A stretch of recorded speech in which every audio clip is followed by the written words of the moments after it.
Have you heard of HeLa cells? They are only the most important cells in history and have contributed to an incredible amount of research that has made it possible to get the medical care we get today. The person behind HeLa Cells is named Henrietta Lacks, a poor southern tobacco farmer whose horrible experiences with racism, sexism, and negligence led to the existence of HeLa Cells in modern times. Let's start from the beginning. Henrietta Lacks, 30 at the time, had just given birth to her fifth child in January of 1951. But she felt like something was wrong, something that she could only describe as a lump inside her. It was then she decided to get care. At the time, Johns Hopkins in Baltimore was the only hospital in close reach to Henrietta that would provide treatment to people of color.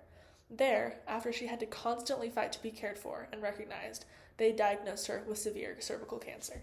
She didn't tell her husband or family, but she decided to start treatment.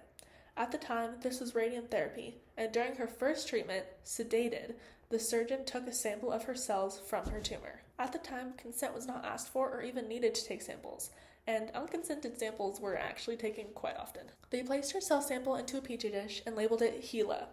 He for Henrietta and La for Lacks. Just months after this, Henrietta died of her cervical cancer.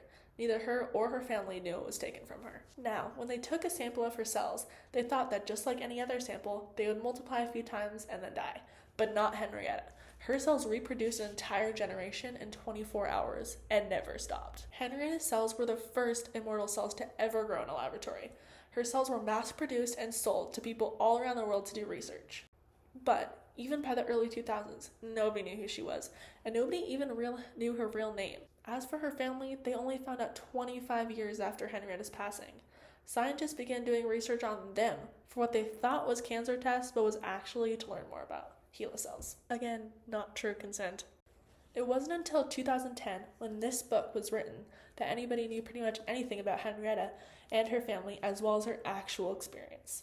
Rebecca Skloot, the author, was the first to actually track down her family and interview them, as well as explain the science and actually help them understand and make peace with the whole idea. In 2017, this movie was made detailing Rebecca's experience making the book, as well as Henrietta's real-life story. Henrietta's cells, although taken in a cruel manner, have done so much for the world of medicine and science.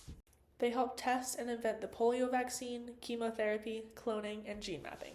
They also helped in research to create drugs for treating herpes, leukemia, influenza, hemophilia, and Parkinson's disease. HeLa cells were also part of research into lactose digestion, STDs, appendicitis, human longevity, mosquito mating, and the genes that cause cancer. Overall, we can attribute an enormous amount of research to Henrietta and her cells, as well as reasoning for establishing consent laws in this country. Thanks, Henrietta, for being immortal.